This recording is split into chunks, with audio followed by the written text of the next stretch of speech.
Cəmi subaylarımıza toy qismət olsun inşallah. Elə bir dənə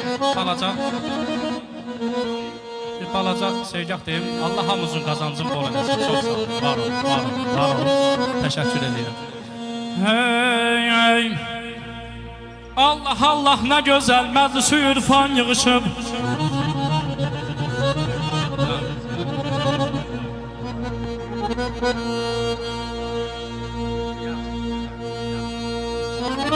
Allah Allah nə gözəl məclis ürfan yığışıb. Gör neçə dost, gör neçə sevgili insan yığışıb.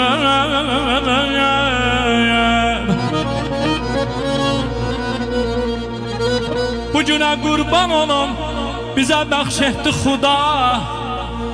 Yarı sahib kimidir, yarısı mehman yığışıb. Gülen üzləri hər çiçəyin çövrəsidir. Cənnətin cuşəsinə güllü gülistan yığışıb. Bu qədər mehriban dostlar adama doğma gəlir.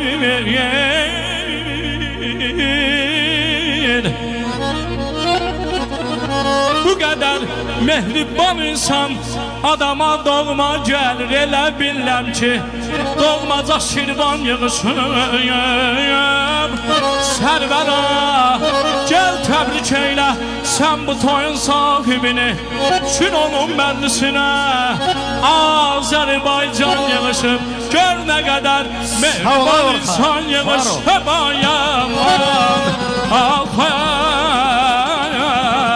Aman mehri salmışam axı, qada uyalmışam axı.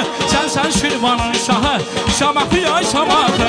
Mehri salmışam axı, qurban olmuşam axı. Qada uyalmışam axı, şamaxı ay şamaxı. Eşq olsun Azərbaycanımıza, şamaxımıza.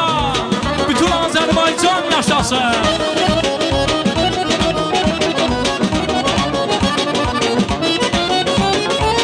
Necə sevməyim səni, fəqanilər vətəni. Necə sevməyim səni, fəqanilər vətəni. Dağı daşı səməni, şəhür donu xəzinə, sənətinə sözünə. Dağı daşı səməni, şəhür donu xəzinə, sənətinə sözünə.